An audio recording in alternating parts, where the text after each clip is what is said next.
Welcome back, Trias family. It's Louis Crypto here. Thank you for the continued support. Make sure you just keep subscribing, sharing the videos, liking, commenting. It helps bump the algorithm.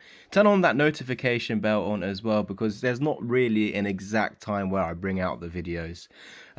So let's dive into this Trias update. Pretty much no changes, still above 12.30 today. So we beat, not the time, $12.30 the level. And as we are above this level, we're expecting $26 and $32 eventually. Just that we met our 1-for-1 around $17, and we actually are anticipating a pullback. We mentioned this over the last couple of days, and we were mentioning that it's pretty much the previous area that we're struggling with breaking through, that was once resistance, should now act as support, so around the $14 mark. This is where the 20 moving average actually does lie. So if we do come down a little bit lower than where we are today, the reason why I have a Fibonacci going from this point, which looks very random, is because of a different time frame, the 4-hour. And so we can see at the moment, going from this low to this high, we're at the golden pocket. We're also at the 4-hour moving averages. What I need to mention to you guys very briefly is that the moment we go ahead and lose this low, the 55 and $14.84, this is where I'm personally expecting the dump back down to where we were seeing all that Kucoin exchange manipulation with that sell wall. We need to really see that being flipped into support.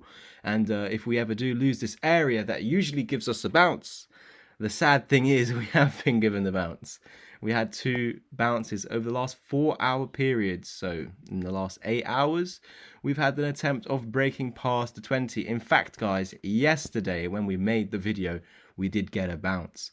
And it, of course, reclaimed the moving averages. From this point, we need to break this high. That did not, of course, occur. We eventually fell back underneath the 20, targeting the 55. And again, as it's all within this golden area, we get the opportunity to bounce. It's all about whether Trias will take it.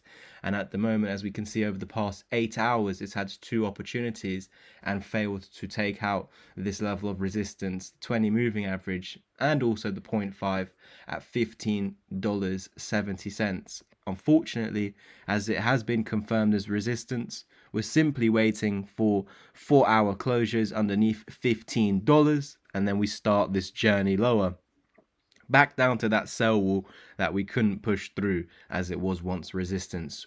If we zoom out, this is clear to me, as we can see now on the daily time frame, that the 20 is in line with that area, that it's this 20-cent area of support that now needs to maintain for the bullish continuation. So what I will now do is draw a level of support from that resistance, and I'm going to just drag it backwards and then drag it forwards, okay, over here.